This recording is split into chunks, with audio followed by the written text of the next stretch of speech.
আমরা ঠিক 7:37-এ ক্লাস শুরু করব। তোমরা কে কোথা থেকে আছো কমেন্ট বক্সে কমেন্ট করে জানাও।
আচ্ছা, অলমোস্ট 7:36 বাজে।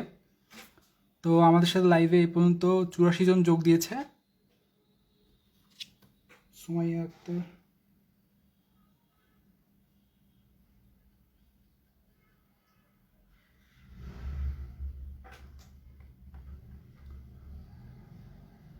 তো 7:37 বাজে আজকের ক্লাস শুরু করতেছি। তো সবাইকে ওয়েলকাম এবং আসসালামু আলাইকুম ড্রিম টু মেডিকেলের শর্ট কোর্সের লাইভ ক্লাসে। আজকের টপিক হচ্ছে পরিপাক ও শোষণ। তো আমার আজকে ক্লাস নেওয়ার কথা ছিল না, আজকে তোমাদের ক্লাস নেওয়ার কথা ছিল নরসিং নেওয়ার আপুর, কিন্তু আপুর ব্যক্তিগত সমস্যার কারণে আপু আজকে ক্লাস নিতে পারবে না। তাই আমি আজকে তোমাদের ক্লাসটা নিব। আমার পরিচয় প্রথমে দিয়ে নেই। আমি Mohammad Rabiul Awal Sagar, Dhaka medical college K77 batch, session 2019-20।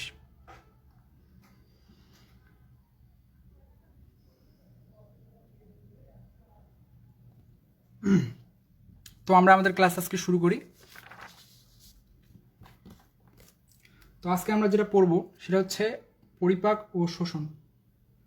পরিপাক ও শোষণটা মেনলি কী জন্য করি আমাদের শরীরে? আমাদের শরীরের শক্তি আমরা কোথা থেকে পাই? যে খাবার খাই সেই খাবারটা সাধারণত পরিপাক হয়, তারপরে আমাদের বিভিন্ন ইন্টেস্টাইনে যে শোষিত হয়, তারপরে সেটা কি আমাদের শরীরে শক্তি সরবরাহ করে। তো এই পরিপাকের কাজটা ঠিক কিভাবে হয়? পরিপাকের কাজটা ঠিক দুইভাবে হয়, একটা হচ্ছে যান্ত্রিক, একটা হচ্ছে রাসায়নিক।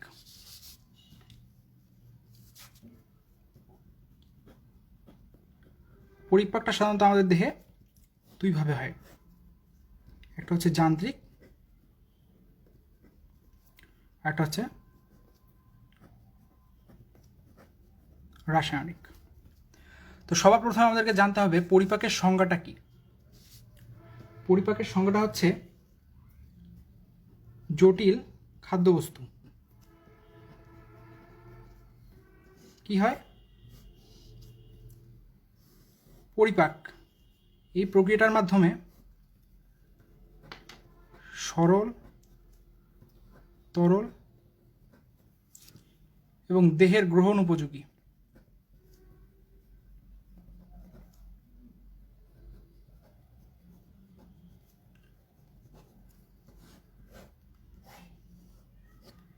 এরকম পদার্থে কনভার্ট হয়। এখানে কি কি হেল্প করে? এখানে হেল্প করে মেনলি কিছু এনজাইম আর কিছু হরমোন। তো আমরা ধীরে ধীরে সেটার বিষয়ে জানব। তো আমরা কি জানলাম? পরিপাক প্রধানত দুই প্রকার, একটা হচ্ছে যান্ত্রিক পরিপাক, একটা হচ্ছে রাসায়নিক পরিপাক। তো যান্ত্রিক পরিপাকটা কী জিনিস? যান্ত্রিক বলতে সাধারণত মেকানিক্যাল টাইপের জিনিসটাকে বোঝায়। যেমন একটা জিনিস, সেটার আমি যখন মুখে খাইলাম, সেটা ভেঙে চূর্ণ হয়ে একটা নরম পেস্ট টাইপের কোনো একটা সাবস্টেন্সে পরিণত হইল, এটা হচ্ছে আমার যান্ত্রিক পরিপাক। আর রাসায়নিক পরিপাকটা কি? যেখানে এনজাইম, হরমোন এগুলো ক্রিয়া করে ফুড পার্টিকেলগুলোকে ভেঙে একেবারে ক্ষুদ্র ক্ষুদ্র দানায় পরিণত করবে। তো আমরা কি জানি? আমাদের খাদ্যবস্তু সাধারণত তিন ধরনের। কি কি? কার্বোহাইড্রেট, প্রোটিন, আর হচ্ছে ফ্যাট। এই তিন টাইপের খাবার আমরা খাই, সেটা বিভিন্ন রূপে খাই। কখনো কখনো মিক্সারভাবে খাই, কখনো কখনো আলাদাভাবে খাই। আমরা ভাত খাই, আলু খাই, রুটি খাই, এগুলো কার্বোহাইড্রেট জাতীয় খাবার। আবার মাছ খাই, মাংস খাই, ডিম খাই, দুধ খাই, এগুলো হচ্ছে প্রোটিন জাতীয় খাবার। ফ্যাট জাতীয় খাবারের মধ্যে আছে চর্বি বা চর্বিজাত যেসব খাবার আছে, ঠিক সেই সব খাবারগুলো। তো আমাদের পরিপাকটা শুরু হয় সাধারণত মুখ থেকে। মুখ থেকে শুরু হয়। তো মুখ গহ্বরে আমাদের কি কাজটা ঘটে? খাবার আমরা খাই, মুখ গহ্বরে আমাদের খাদ্যের যান্ত্রিক পরিপাকটা ঘটে। যান্ত্রিক পরিপাক কি? আমি একটু আগে বললাম, যান্ত্রিক পরিপাক হচ্ছে খাদ্যবস্তু যখন মুখ গহ্বরে আসবে, তখন বিভিন্ন ভাঙনের মাধ্যমে এটা কি ছোটো ছোটো টুকরায় পরিণত হবে লালারসের সহায়তায়। এটা হচ্ছে যান্ত্রিক পরিপাক। আর তারপরে যেটা আসে সেটা হচ্ছে রাসায়নিক পরিপাক। মূলত যান্ত্রিক পরিপাক শেষ হওয়ার সাথে সাথে রাসায়নিক পরিপাকটা শুরু হয়, এবং রাসায়নিক পরিপাকটা আমাদের পৌষ্টিকতন্ত্রের বিভিন্ন অংশে ধাপে ধাপে সম্পন্ন হয়। তো এটা জেনে নেওয়ার জন্য আমাকে আগে জানতে হবে যে আমার পৌষ্টিকতন্ত্রের পার্ট কী কী। পৌষ্টিকতন্ত্রে আমার পার্ট মেনলি হচ্ছে পৌষ্টিক নালী এবং পৌষ্টিক গ্রন্থি। পৌষ্টিক নালীর কাজটা কি? পৌষ্টিক নালীর কাজটা হচ্ছে খাদ্যবস্তু ক্যারি করে আমার মাউথ থেকে অ্যানাস পর্যন্ত নিয়ে যাওয়া। আর পৌষ্টিক গ্রন্থিগুলোর কাজ কি? সংশ্লিষ্ট খাদ্যবস্তুর জন্য সংশ্লিষ্ট এনজাইম এবং হরমোন ক্ষরণ করে সেই খাদ্যবস্তু হজমের সহায়তা করা। এতটুকু পর্যন্ত কি আমরা বুঝতে পেরেছি? যদি বুঝতে পারো তাহলে কমেন্টে জানাও।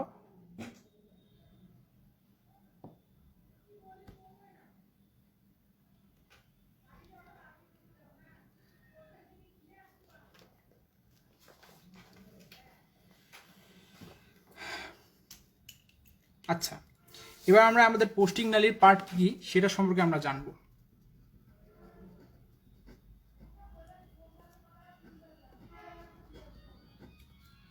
পৌষ্টিক নালীটা আমার শুরু হবে প্রথমে মুখচ্ছিদ্র দিয়ে, তারপরে আমার মুখগহ্বর,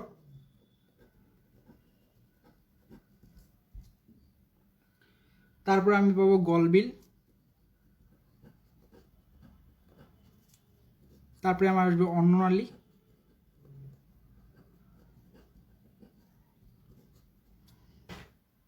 তারপরে আসবে আমার পাকস্থলী। পাকস্থলীর পরে আমি যাব ক্ষুদ্রান্ত্রে, ক্ষুদ্রান্ত্রের পরে আমি যাব বৃহদান্ত্রে, তারপরে আমি যাব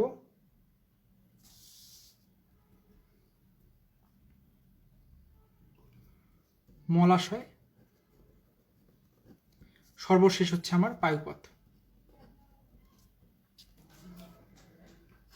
এখন এই পাকস্থলীর আবার কিছু পার্ট আছে। পাকস্থলীর পার্ট আছে, একটা পাকস্থলীর একটা পার্টের নাম হচ্ছে কার্ডিয়া, একটা হচ্ছে ফান্ডাস,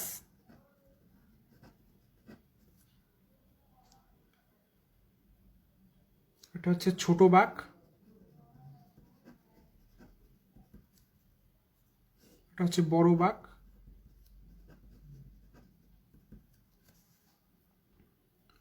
এটা হচ্ছে পাইলোরাস।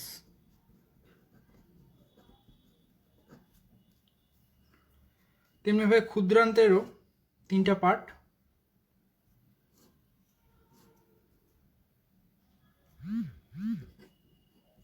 টিউডেনাম, জেজুনাম, এটা হচ্ছে ইলিয়াম। বৃহদন্ত্র 3টা পার্ট,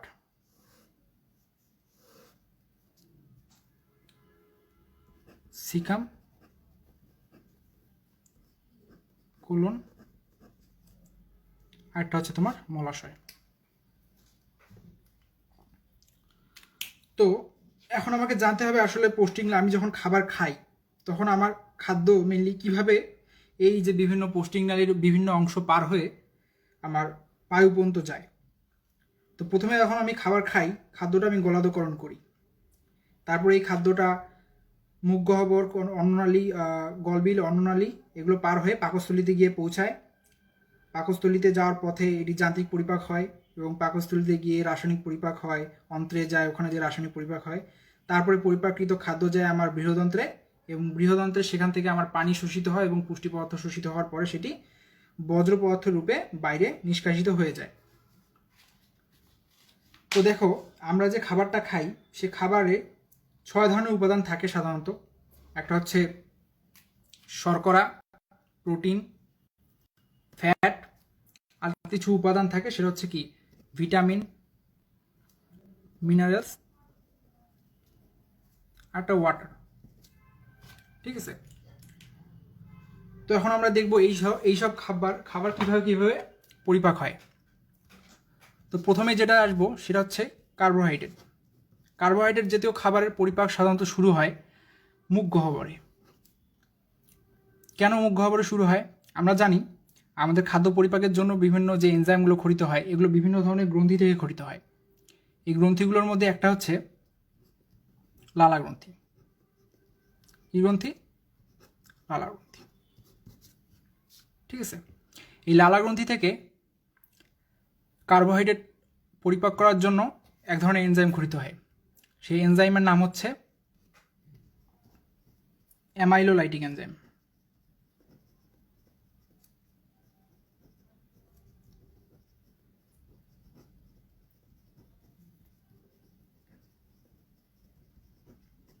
এই অ্যামাইলোলাইটিক এনজাইম সাধারণত কি করে? এই অ্যামাইলোলাইটিক এনজাইম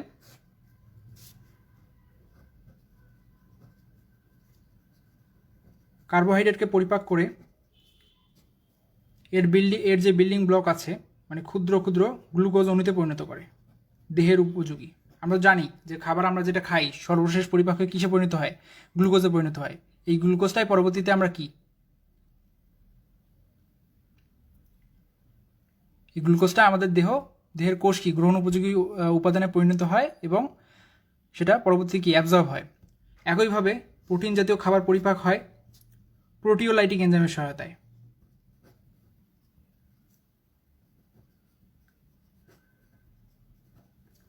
প্রোটিওলাইটিক এনজাইমের সহায়তায় ভেঙে কিসে পরিণত হয়? আমরা জানি কি অ্যামিনো অ্যাসিডের সহায়তায় প্রোটিন তৈরি হয়। তো এই প্রোটিওলাইটিক এনজাইম প্রোটিন ভেঙে অ্যামিনো অ্যাসিডে পরিণত করে। সর্বশেষ থাকলো ফ্যাট। ফ্যাটকে ভাঙে আমার লাইপোলাইটিক এনজাইম।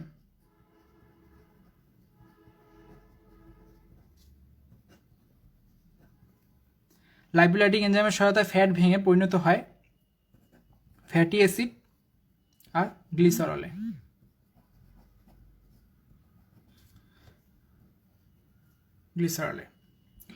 তো এই যে আমার 3 ধরনের খাদ্যের যে পরিপাক হচ্ছে, এই 3 ধরনের পরিপাক কিন্তু এই যে পৌষ্টিকতন্ত্র, এই পৌষ্টিকতন্ত্রের বিভিন্ন অংশে সম্পন্ন হচ্ছে।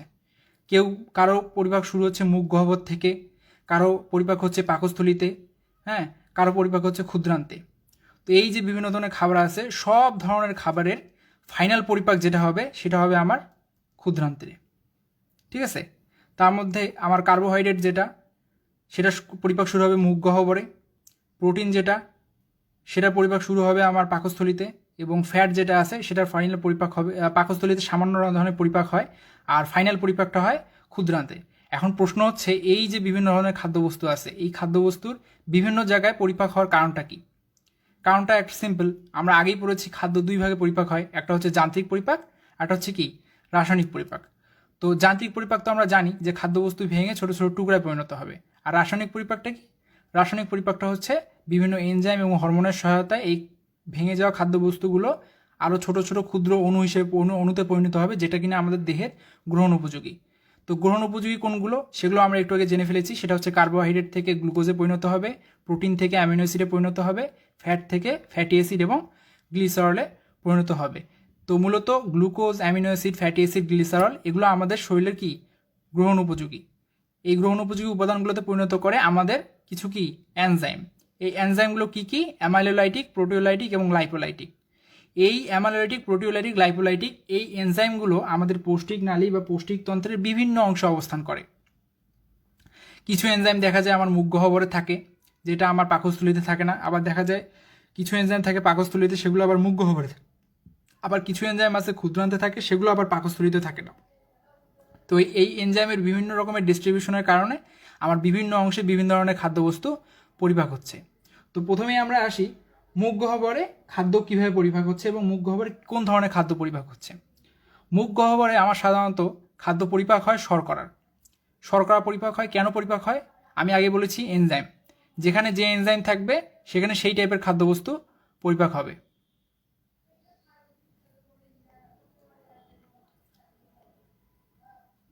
আমার মুখ গহ্বরে থাকতেছে আমার লালাগ্রন্থি। তো লালাগ্রন্থি থেকে আমার কিছু এনজাইম ক্ষয়িত হচ্ছে, সেটা হচ্ছে salivary alpha amylase. Salivary alpha amylase থাকবে, মিউসিন থাকবে, টায়ালিন থাকবে, মল্টেজ থাকবে। ঠিক আছে?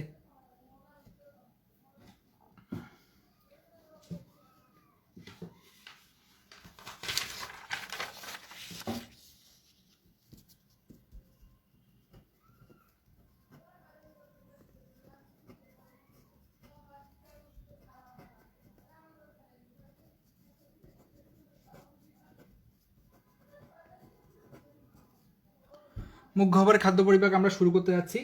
এখন আমাদেরকে জানতে হবে যে মুখ গহ্বরে কি কি থাকে। মুখ গহ্বরে আসলে কি কি থাকে? এক থাকে হচ্ছে লালা গ্রন্থি,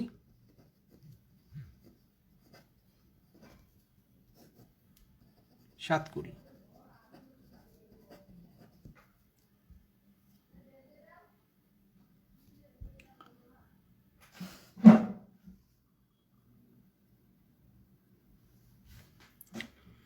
তো মুখ গহ্বরে খাদ্য পরিপাকের ক্ষেত্রে আমরা কি বললাম? লালা গ্রন্থি থাকে আর সাতকুড়ি থাকে। সাতকুড়ির কাজটা কি? আমি যে ধরনের খাবার, কি ধরনের খাবার খাচ্ছি, এই খাবারের সেন্সেশনটা গ্রহণ করা।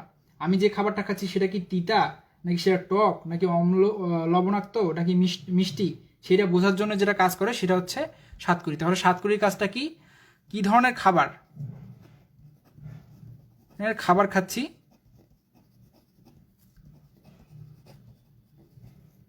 সেটা ডিটেক্ট করা। এক কথায় টেস্টটা বোঝা। এটার কাজটা করে হচ্ছে আমার সাতকুড়ি। আরটা বললাম যে লালাগ্রন্থি। লালাগ্রন্থি থেকে আমার কি হয়? শর্করা পরিপাকে এনজাইম ক্ষরিত হয়।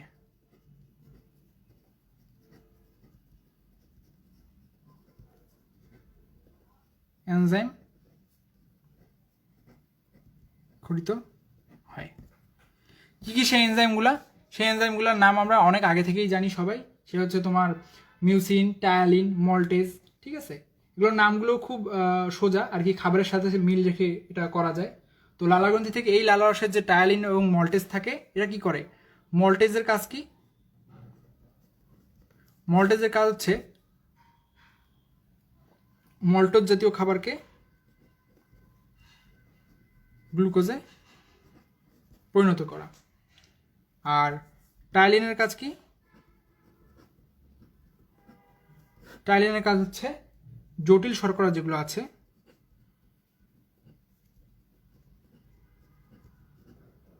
সেটা কি সরল শর্করায় পরিণত করা। ঠিক আছে? শর্করাতে পরিণত করা। তো মুখ গহ্বরে এইটা বাদে আর অন্য রকমের কোনো এনজাইম পাওয়া যায় না, যার কারণে মুখ গহ্বরে শর্করা বাদে আর অন্য কোনো ধরনের খাবার পরিপাক হয় না। ঠিক আছে, তো আমরা যেহেতু এখানে লালা গ্রন্থিটা পড়ে ফেললাম, তো লালা গ্রন্থিটাতে আর কি থাকে সেটাও আমরা জেনে নেই। লালা গ্রন্থি সাধারণত মানুষের দেহে 3 জোড়া থাকে। একটা হচ্ছে সাবম্যান্ডিবুলার, প্রথমে হচ্ছে প্যারোটিড, একটা হচ্ছে সাবম্যান্ডিবুলার,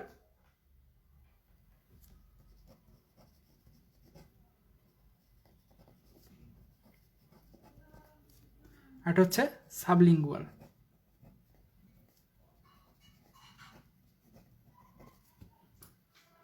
তো কোনটা কোথা থাকে সেটা আমরা বলে দিই। আমার প্যারোটিড গ্রন্থি থাকে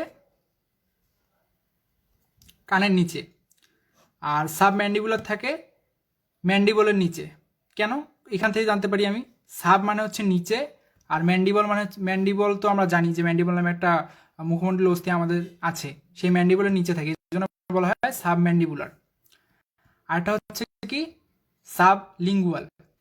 মেডিকেলের ভাষায় লিঙ্গুয়াল মানে হচ্ছে জিহ্বা, তাহলে জিহ্বার নিচে যেটা থাকে সেটা হচ্ছে সাবলিঙ্গুয়াল।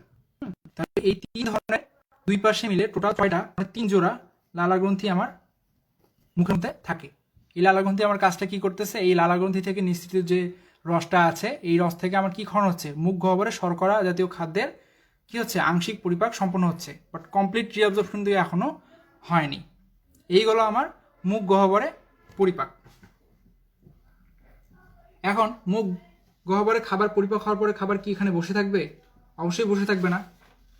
খাবার কোথায় যাবে? খাবার আমার পৌঁছাবে পাকস্থলীতে। এবার আমরা পড়ব পাকস্থলীতে খাদ্য পরিপাক।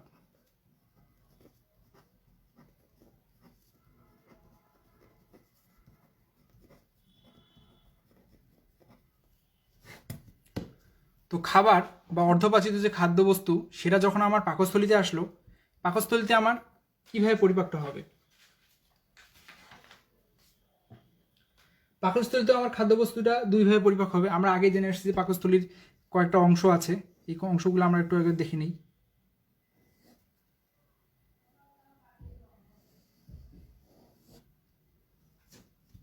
এটা ধরে নাও আমার একটা পাকস্থলী। এই পাকস্থলী কি কি পার্ট আছে? এই যে পাকস্থলী, এই যে ওপেনিং একটা আছে, এই ওপেনিং দিয়ে যে খাবার ঢুকবে, এই ওপেনিংটা, এটার নাম হচ্ছে আমার কার্ডিয়া।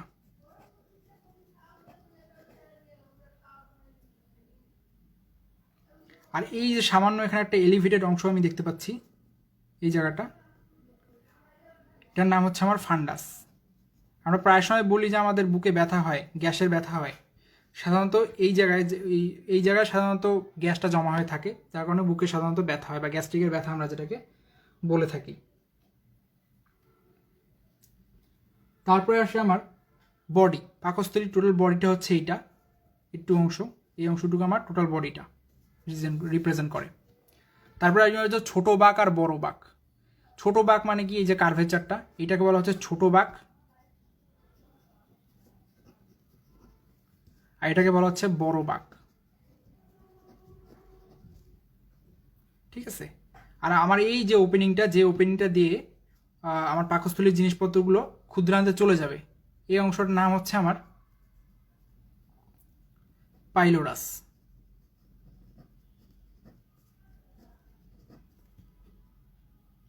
ঠিক আছে, এখন কথা হচ্ছে যে খাদ্যবস্তু পাকস্থলীতে কিভাবে কিভাবে পরিপাক হবে, এখন আমরা সেটা জানবো। তো মেইনলি আমরা আগে জেনেছি যে খাদ্যবস্তু সাধারণত দুই ভাগে পরিপাক হয়, একটা হচ্ছে যান্ত্রিক পরিপাক, একটা হচ্ছে কি রাসায়নিক পরিপাক। তো এখানে আমার যান্ত্রিক পরিপাকগুলো কি হবে? আমার যে অর্ধপাচিত খাদ্যবস্তু আসবে, পাকস্থলীর যে দেয়াল আছে, পাকস্থলীর যে পেশি স্তর আছে, এর সংকোচন প্রসারণের ফলে খাদ্যবস্তু আরও কি হবে, ছোট ছোট টুকরায় পরিণত হবে। তারপর কি হবে? রাসায়নিক পরিপাক। রাসায়নিক পরিপাক কি হবে? আমাদের পাকস্থলীতে নিষ্ক্রিয় অবস্থায় একটা এনজাইম ক্ষয়িত হয়, সেটার নাম হচ্ছে ট্রিপসিনোজেন।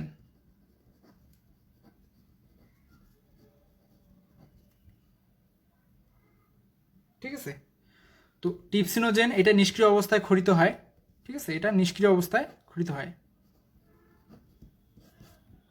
নিষ্ক্রিয় অবস্থায় ক্ষরিত হয়। তারপরে যখন এর উপর HCl ক্রিয়া করে, আমরা জানি আমাদের পাকস্থলী থেকে একটা অ্যাসিড ক্ষরিত হয়, এই অ্যাসিডটার নাম হচ্ছে HCl। এই HCl এর সহায়তায় ট্রিপসিনোজেন সক্রিয় ট্রিপসিনে পরিণত হয়, সক্রিয় ট্রিপসিনে পরিণত হয়। এই ট্রিপসিন তখন কি করে, এই ট্রিপসিন আমার আমিষ জাতীয় খাবারকে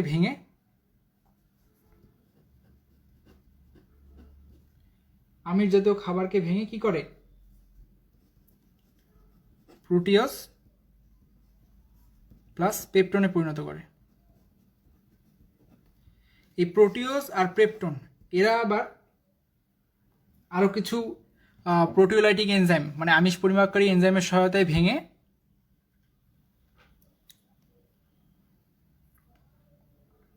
ফার্দার অ্যামিনো অ্যাসিডে পরিণত হয় এবং পরিপাকের জন্য অন্ত্রে চলে যায়।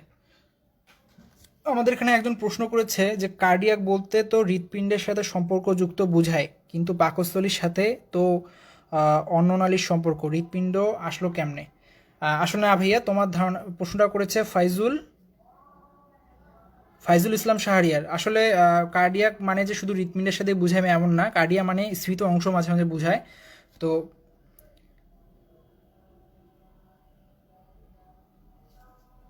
তুমি যেটা প্রশ্ন করেছো সেটা হচ্ছে কার্ডিয়াক, আর এটা হচ্ছে কার্ডিয়া, দুইটা কিন্তু সেম না, একটাতে ক আছে একটাতে কিন্তু ক নাই, ঠিক আছে? তো আমরা প্রোটিন জাতীয় খাবারের পরিপাক সাধারণত পড়ে ফেলেছি। তো এখন একটা প্রশ্ন, সেটা হচ্ছে যে এই যে পাকস্থলী থেকে যে HCl সিক্রেট হয় বা হাইড্রোক্লোরিক অ্যাসিড ক্ষরিত হয়, তো পাকস্থলীতে তো তাহলে হজম হয়ে যাওয়ার কথা, কারণ হাইড্রোক্লোরিক অ্যাসিড তো অনেক শক্তিশালী একটা অ্যাসিড, তাহলে এটা পরিপাক হয়ে যায় না কেন? এর মূলত দুইটা কারণ, অনেকগুলো কারণ আছে। তার মধ্যে একটা কারণ হচ্ছে যে পাকস্থলীর যে মিউকাস লেয়ারটা থাকে, এই আমার যে পাকস্থলীর দেয়াল, এই পাকস্থলীর দেয়ালের যে মিউকাস লেয়ারটা থাকে, এখানে একটা মিউকাসের লেয়ার থাকে। তো এই যে একটা পুরো মিউকাস লেয়ার থাকার কারণে এই যে HClটা ক্ষরিত হচ্ছে, এই HCl এর কারণে আমার পাকস্থলীটা হজম হয়ে যায় না, এটা একটা কারণ।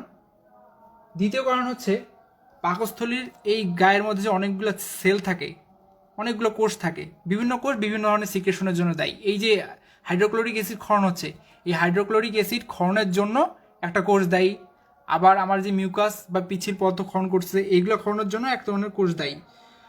তো এই HCl সিক্রেটের সাথে সাথে এক ধরনের কোষ আছে, সেগুলো বাইকার্বনেটও সিক্রেট করে।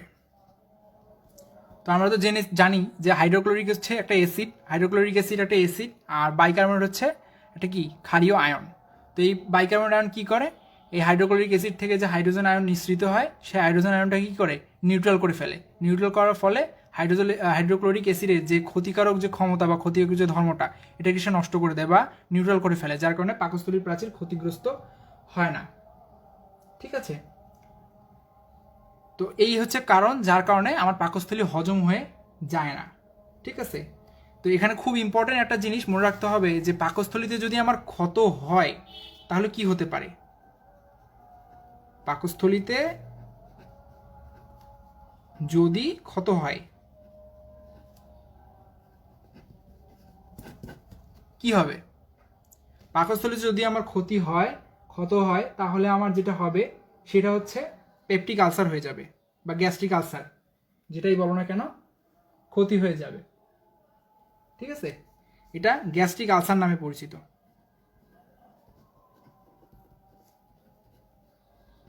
আলসার নামে পরিচিত, ঠিক আছে? তো এই গ্যাস্ট্রিক আলসারের জন্য একটা ব্যাকটেরিয়াও দায়ী থাকে সাধারণত। এই ব্যাকটেরিয়াটা সাধারণত পরীক্ষায় খুব ইম্পর্টেন্ট। এই ব্যাকটেরিয়াটার নাম হচ্ছে হেলিকোব্যাক্টর পাইলোরি। এই নামটা খুবই ইম্পর্টেন্ট, আশা করি তোমরা যারা ক্লাসটা দেখছো তারা এটা খুব সুন্দর করে মনে রাখবে, কারণ এটা খুবই ইম্পর্টেন্ট। এই ব্যাকটেরিয়াটার কারণে আক্রমণের কারণে গ্যাস্ট্রিক ওয়াল যেটা আছে সেটাতে ক্ষতিগ্রস্ত হয়, যার কারণে কি হয়, গ্যাস্ট্রিক আলসার হতে পারে, ঠিক আছে? অথবা যারা দীর্ঘদিন যাবৎ স্টেরয়েড টাইপের ওষুধ সেবন করে ইনফ্লামেশনের জন্য বা প্রদাহের জন্য, তাদের ক্ষেত্রেও এটা হতে পারে। এই ড্রাগটার নাম হচ্ছে NSAID, এটার পূর্ণরূপ হচ্ছে non steroidal anti inflammatory drug.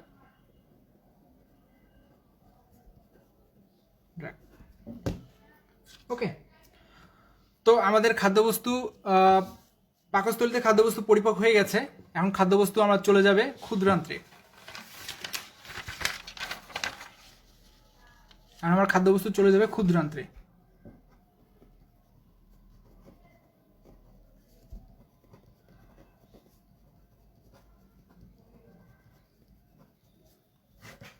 ক্ষুদ্রান্তে আমার খাদ্য পরিপাক হবে। এখন আমরা মুখ গহ্বরে শর্করাজাত খাদ্যের পরিপাক হইছে, মুখ গহ্বরে শর্করাজাত খাদ্যের পরিপাক হইছে, পাকস্থলীতে প্রোটিন জাতীয় খাদ্যের পরিপাক হইছে। এখন আমার খাদ্য পরিপাক হবে ফ্যাট জাতীয়, মানে ফ্যাট জাতীয় খাদ্যের পরিপাক এখনো আমার বাকি আছে। তো ফ্যাট জাতীয় খাদ্যের পরিপাক আমার কিভাবে হবে? ফ্যাট জাতীয় খাদ্যের পরিপাক হবে ক্ষুদ্রান্তে। কেন? ক্ষুদ্রান্তে ফ্যাট পরিপাকের এনজাইম থাকে। তো এর মধ্যে আমার এখানে 3 ধরনের এনজাইম ক্রিয়া করবে বা 3 ধরনের রস ক্রিয়া করবে। একটা হচ্ছে পিত্তরস, আরেকটা হচ্ছে আমার অগ্নাশয় রস,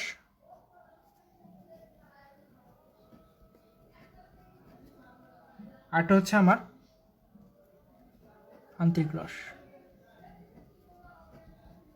কোনটা কোথা থেকে আসবে? পিত্তরস আসবে আমার পিত্তথলি থেকে, অগ্নাশয় আসবে আমার অগ্নাশয় থেকে, আন্তরিক রস থাকবে আমার অন্ত্র থেকে, মেইনলি ক্ষুদ্রান্ত্র।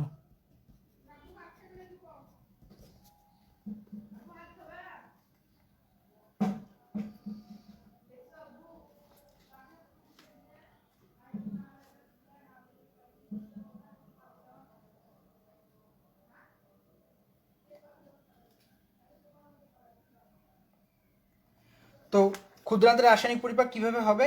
ক্ষুদ্রান্ত্রে আমার কোলেসিস্টোকাইনিন নামক একটা হরমোন আছে। কোলেসিস্টোকাইনিন নামক হরমোনটা, এই যে কোলেসিস্টোকাইনিন নামক যে হরমোনটা আছে, এ কী করবে? পিত্তাশয় সংকোচন ঘটাবে।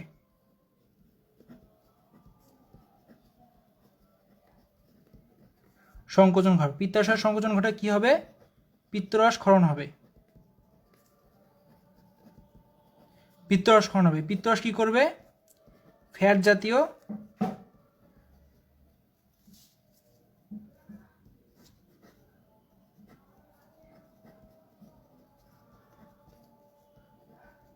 খাদ্যের উপর ক্রিয়া করবে। তারপর কি হবে আমার? ইমালসিফিকেশন।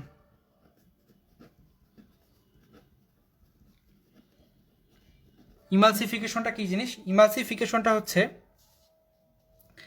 আমরা যেমন সাবানের ফেনা উৎপন্ন করি পানির সাথে ঘষে ঘষে, তেমনি ফ্যাটের যে ক্ষুদ্র ক্ষুদ্র দানাগুলো আছে এগুলো পিত্তরসের সংস্পর্শে এসে ক্ষুদ্র ক্ষুদ্র কি হবে? ফেনার মতো পরিণত হবে, সাবানের ফেনার মতো পরিণত হবে। ফেনায় পরিণত হয়ে কিসে পরিণত হবে? গ্লিসারল এবং ফ্যাটি অ্যাসিডে পরিণত হবে। তারপর কি? সেটা শোষণ হয়ে যাবে। ব্যাস, এ হচ্ছে আমার ফ্যাট জাতীয় খাদ্যের পরিপাক। এছাড়াও আমার পিত্তথলি, অগ্নাশয় এবং ক্ষুদ্রান্ত এগুলো থেকে যে শর্করা পরিপাকের বা আমিষ পরিপাকের যে এনজাইমগুলো খরিত হবে, এগুলো বাকি যে অপরিপাকৃত খাদ্যগুলো ছিল, যেগুলো আমার শর্করাজাত খাদ্য, যেটা আমার মুখ গহ্বরে আংশিক পরিপাক হয়েছিল, সেটাকে সম্পূর্ণ পরিপাক করবে। এবং প্রোটিন জাতীয় পদার্থ যেগুলো কিনা পাকস্থলীতে আংশিক পরিপাক হয়েছিল, সেগুলো কি ফাইনালি পরিপাক করবে। এই এনজাইমগুলোর নাম খুবই তাদের খাদ্যের সাথে সামঞ্জস্যপূর্ণ, যেমন অ্যামাইলেজ স্টার্চ ও গ্লাইকোজেনকে মল্টোজে পরিণত করবে, মল্টোজকে গ্লুকোজে পরিণত করবে। তারপরে আন্তরিক রসে তোমার আন্তরিক অ্যামাইলেজ থাকে, তারপর ডেক্সট্রিন থাকে, আইসোমল্টেজ থাকে, মল্টেজ থাকে, সুক্রেজ থাকে, ল্যাকটেজ থাকে। তো সুক্রেজের কাজ কি? সুক্রেজ সুক্রোজের ওপর ক্রিয়া করবে, ল্যাকটেজ ল্যাকটোজের ওপর ক্রিয়া করবে, করে এগুলোকে কি করবে? দেহের শোষণ উপযোগী গ্লুকোজ ফ্রুক্টোজে পরিণত করবে। এরপর আমিষ যেটা আছে আমার পাকস্থলীতে আমরা পড়েছিলাম ট্রিপসিন ছিল, যেটা কিনা তোমার প্রোটিওজ পেপটনে পরিণত করেছিল, সেগুলো এখন কি পলিপেপটাইডে পরিণত হবে। পলিপেপটাইড থেকে আবার পেপটাইডে পরিণত হবে। পেপটাইড থেকে আরও কি হবে? সরল উপাদান অ্যামিনো অ্যাসিডে পরিণত হবে এবং অ্যামিনো অ্যাসিড পরবর্তী কি হবে? পাকস্থলীতে শোষণ হয়ে যাবে। তো মেইনলি আমার 3 টাইপের খাদ্যের এইরকমভাবে পরিপাকটা হবে। ঠিক আছে, আমার খাদ্য পরিপাক গেল। এবার হচ্ছে এই খাদ্য পরিপাকের জন্য আমার যে এনজাইমগুলো লাগতো, এই এনজাইমগুলো আমার কি কি গ্রন্থি থেকে খরিত হয় সেই গ্রন্থিগুলো সম্পর্কে আমরা এখন জানব। আমরা একটু আগে জেনেছি লালা গ্রন্থি সম্পর্কে। ঠিক আছে, তো আমরা এখন জানবো পরিপাকের গ্রন্থিগুলো সম্পর্কে।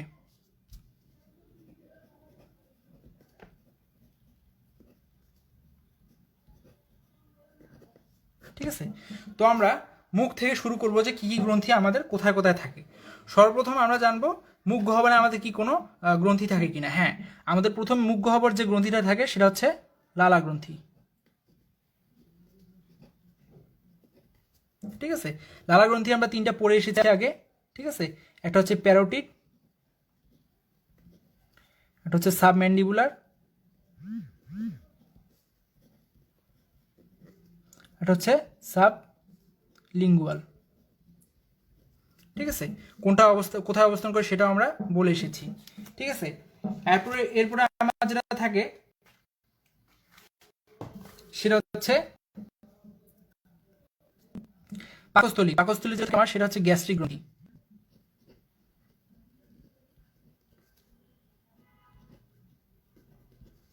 কোথায় থাকে এটা? পাকস্থলীতে থাকে।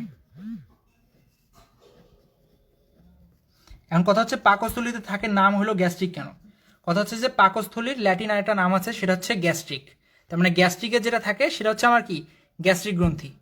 ঠিক আছে, গ্যাস্ট্রিক গ্রন্থি থেকে কি খরিত হয়?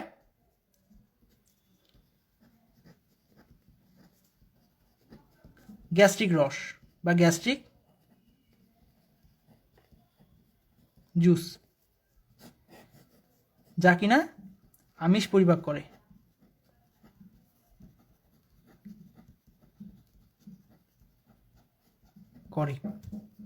ওকে,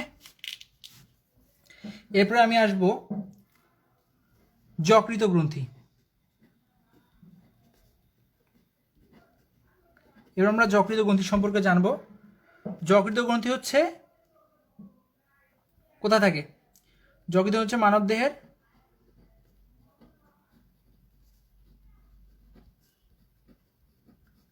সবচেয়ে বড় গ্রন্থি। ঠিক আছে, সবচেয়ে বড় গ্রন্থি। ঠিক আছে, এই যকৃত যকৃত যেটা থাকে সেটা থেকে কি তৈরি হয়? পিত্ত তৈরি হয়। ঠিক আছে, আর যকৃত গ্রন্থির সাথে কি লাগানো থাকে? যকৃত সম্পর্কে এখন আমরা জানবো। যকৃতের 4টা পার্ট। ঠিক আছে, যকৃতের আমার 4টা পার্ট থাকে। একটা হচ্ছে ডান, আর হচ্ছে বাম, আর হচ্ছে কোয়াড্রেট,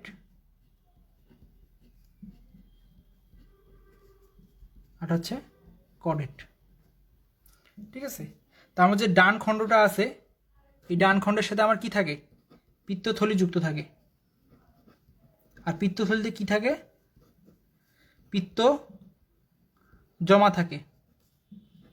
আমরা প্রায় সময় পরীক্ষায় যে ভুলটা করে থাকি, যে আমরা বলি যে পিত্তথলির সাথে সম্পর্কিত। তো পিত্ত তৈরি হয় কোথায়? পিত্ত তৈরি হয় হচ্ছে আমার কোথায়? পিত্ত তৈরি হয় আমার যকৃতে, কিন্তু জমা থাকে কি? পিত্তথলিতে। পিত্তথলিতে জমা থাকে। আর পিত্ত তৈরি হয় কোথায়? যকৃতে। যকৃতের কে তৈরি করে? যকৃতের কিছু সেল আছে, হ্যাঁ, একক হচ্ছে হেপাটোসাইট।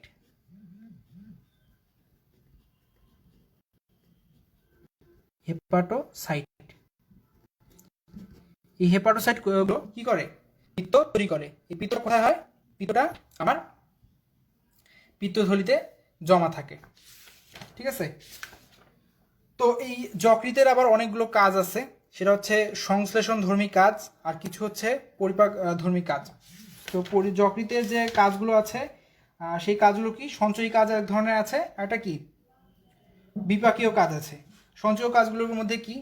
একটা হচ্ছে গ্লাইকোজেন সঞ্চয় করে রাখে, রক্ত সঞ্চয় করে রাখে, ভিটামিন সঞ্চয় করে রাখে, পিত্তরস তৈরি করে, অন্যান্য খাবার কি হয়? হজম হয়। তো আমরা তো একটা কাজ জেনে গেছি, সেটা কি? পিত্ত তৈরি করে। আরেকটা কাজ কি? ভিটামিন সঞ্চয় করে। তো কোন ধরনের ভিটামিন সঞ্চয় করে?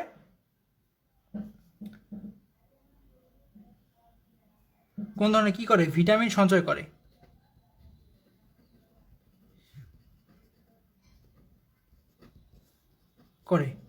কোন ধরনের ভিটামিন? একটা হচ্ছে ফ্যাট সলুবল, মানে ফ্যাট সলুবল যেগুলো ফ্যাটে দ্রবণীয়, ভিটামিন এ, ডি, ই, কে। আরটা হচ্ছে কি ওয়াটার সলুবল, মানে পানিতে দ্রবণীয়, সেগুলো কি ভিটামিন বি আর সি। ঠিক আছে, তো এই যকৃৎ যেটা আছে সেটাকে বলা হয় জৈব রসায়নাগার।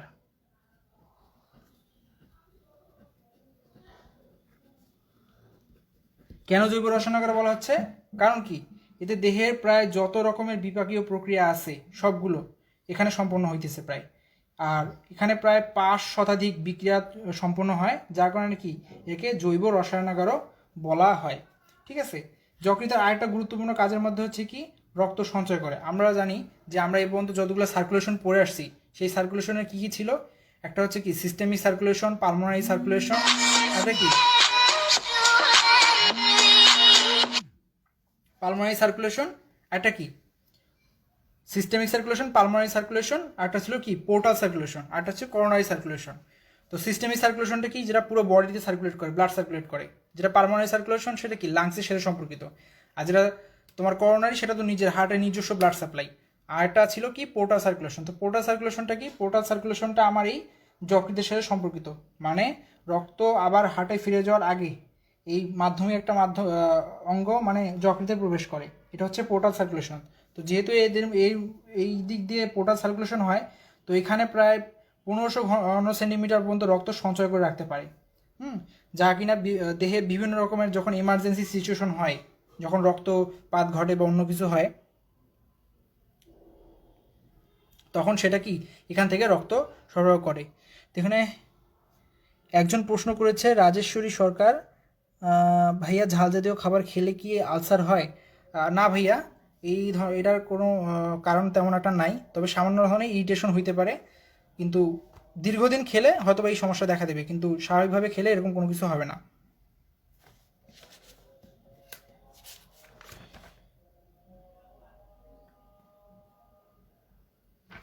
এবার আসো আমার যকৃতের বিপাকীয় ভূমিকা।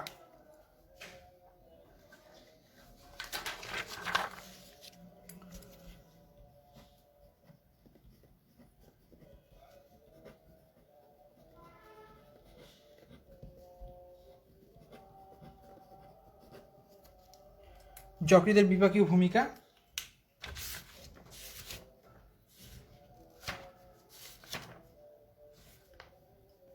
যকৃতের বিপাকীয় ভূমিকার মধ্যে যকৃতের একটা কাজ হচ্ছে কি করে, শর্করা বিপাক করে। ঠিক আছে, হচ্ছে গ্লুকোনিওজেনেসিস।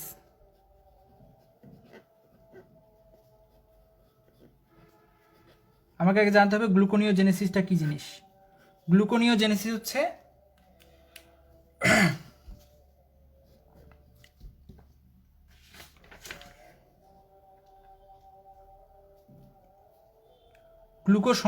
গ্লুকোজ সংশ্লেষণ।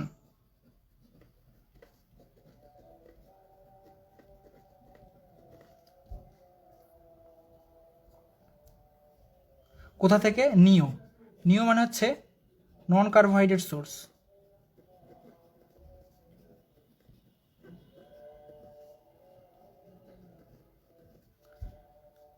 আর গ্লুকো মানে হচ্ছে গ্লুকোজ। ঠিক আছে, তাহলে গ্লুকোজ সংশ্লেষণ হচ্ছে কোথা থেকে? নিও থেকে, মানে নন কার্বোহাইড্রেট সোর্স থেকে যখন গ্লুকোজ সংশ্লেষণ হবে তখন আমি তাকে বলছি গ্লুকোনিওজেনেসিস। আর এটা খুব কমন একটা কথা তোমরা খেয়াল রাখবে, সেটা হচ্ছে জেনেসিস যদি কোনো শব্দের শেষে থাকে সেটা কোনো কিছু কি সংশ্লেষণকে বোঝায়, কোনো কিছুর।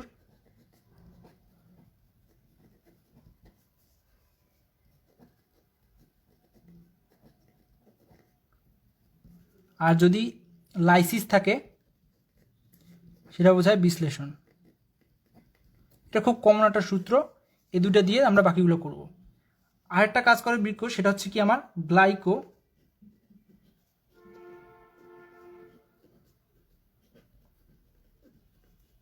এই কাজটা করে। তো গ্লাইকোজেনেসিসটা কি? গ্লাইকোজেনেসিস মানে হচ্ছে আমার গ্লুকোজ থেকে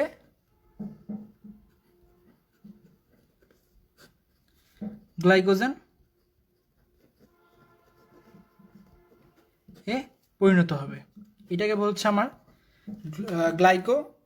গ্লাইকোজেনেসিস।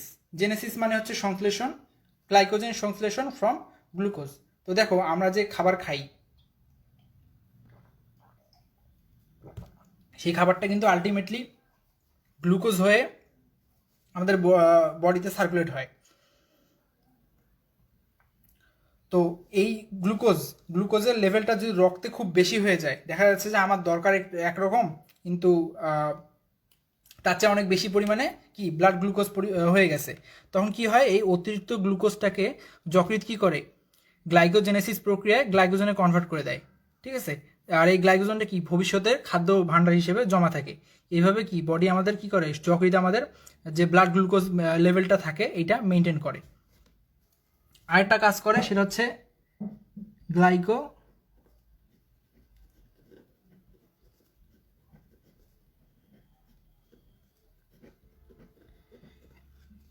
এটা কি, এই কাজটা হচ্ছে সম্পূর্ণ গ্লাইকোজেনেসিসের উল্টাটা। এটাতে কি হয়, গ্লাইকোজেন ভেঙে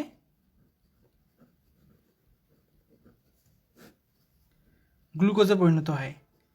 ওই যে তুমি যখন অনেকগুলো খাবার খাইছিলা, তোমার রক্তে যখন গ্লুকোজের লেভেলটা বেড়ে গেছিলো, তখন তুমি কি করছিলা, ওই গ্লুকোজটাকে তোমার যকৃৎ গ্লাইকোজেনে কনভার্ট করে, গ্লাইকোজেনেসিস প্রক্রিয়ায় গ্লাইকোজেনে কনভার্ট করে ফেলেছিল। আর এখন যেহেতু মনে করো তোমার তুমি খাইতেছো না, তোমার ব্লাডে গ্লুকোজ লেভেলটা কমে গেছে, তখন তুমি কি করতেছো, তোমার শরীরে আগে জমানো যে গ্লাইকোজেনটা ছিল, এই গ্লাইকোজেনটা এখন ভেঙে গ্লাইকোজেনোসিলাইসিস প্রক্রিয়ায় ভেঙে গ্লুকোজে কনভার্ট হবে। এই গ্লুকোজটা কি করবে, এই গ্লুকোজটা তোমাকে তখন কি ইমার্জেন্সি সিচুয়েশনে শক্তি সরবরাহ করবে। আরেকটা কাজ হচ্ছে প্রোটিন বিভাগের সাথে এটা কি করে, আমার এটা আরেকটা কাজ করে সেটা হচ্ছে ডিঅ্যামিনেশন।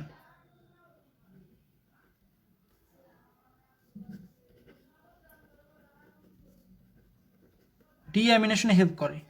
ডিঅ্যামিনেশনে কীভাবে হেল্প করে, ডিঅ্যামিনেশন মানে কি, অ্যামিনো গ্রুপটাকে, অ্যামিনো গ্রুপ কি, এটা অ্যামিনো গ্রুপ না, প্রোটিন থেকে এই অ্যামিনো গ্রুপটাকে কনভার্ট করে কিসে,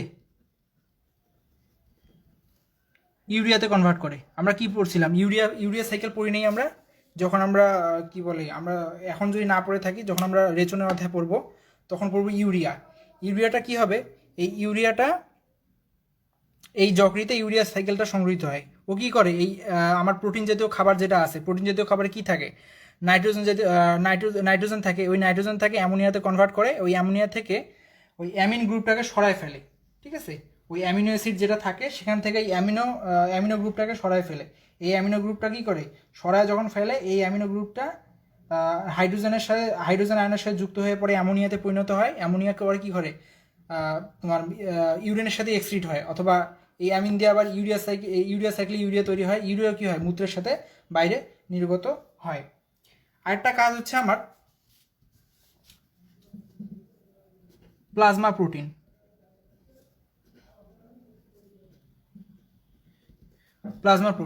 ঠিক আছে, প্লাজমা প্রোটিনটা কি, আমরা জানি আমাদের রক্তে প্লাজমা প্রোটিন থাকে। এই প্লাজমা প্রোটিনগুলো কি করে, আমার রক্তের তরলতা করে বা পানি ধরে রাখে। ঠিক আছে, রক্তের সান্দ্রতা রক্ষা করে, আমরা রক্ত পড়ার সময় এটা পড়েছি। তো কি কি প্লাজমা প্রোটিন সংশ্লেষ করে, মনে রাখবা গামা গ্লোবিউলিন বাদে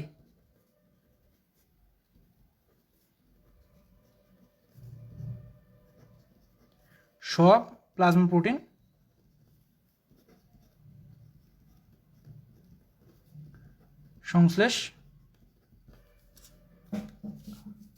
সংশ্লেষ করে। গামা গ্লোবিউলিন বাদে সব প্রোটিন সংশ্লেষ করে। ঠিক আছে,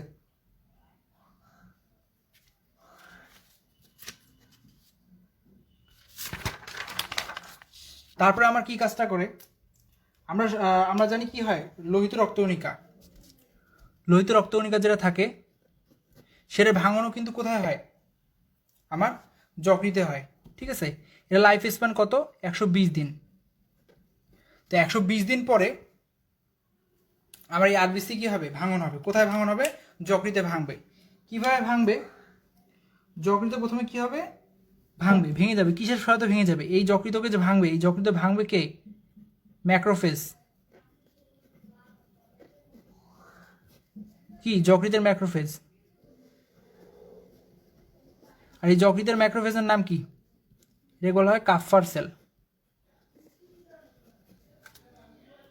ঠিক আছে, এই কাফার সেলের প্রক্রিয়ায় হিমোগ্লোবিন কি হবে, ভেঙে যাবে, কিসে পরিণত হবে, আর এটা আরবিসিতে, আরবিসির যে হিমোগ্লোবিন থাকে, আরবিসির হিমোগ্লোবিনটা কি করবে, এই কাফার সেল ভেঙে ফেলবে, ভেঙে পরিণত হবে তোমার হিম আর গ্লোবিনে। ঠিক আছে, গ্লোবিন হচ্ছে একটা প্রোটিন অণুর অংশ, এটা সংশ্লিষ্ট অ্যামিনো অ্যাসিডে ডিভাইড হয়ে যাবে। আর আমার হচ্ছে হিম আমার ভেঙে কী হবে, আয়রনে পরিণত হবে, আর কি বিলিভার্ডিনে কনভার্ট হবে। ঠিক আছে, আয়রনটা কি হবে, আয়রন আমার ফেরিটিন হিসেবে সাধারণত জমা হয় এবং এটা কি পুনরায় আরবিসি উৎপাদনে ব্যয় হবে।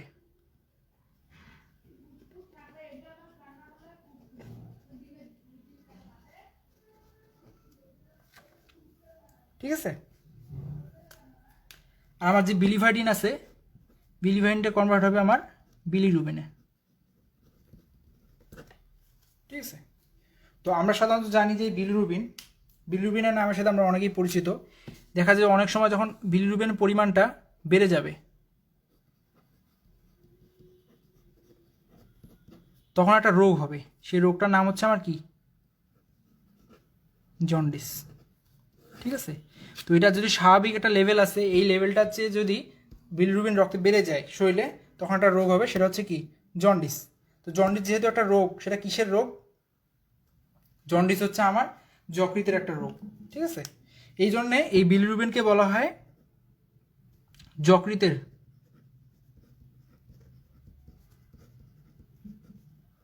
রোগ নির্দেশক।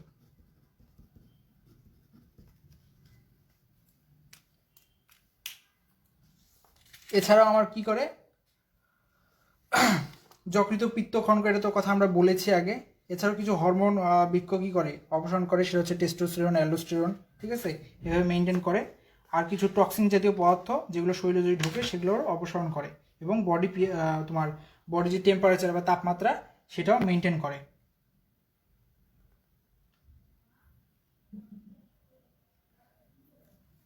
ঠিক আছে, তো আজকের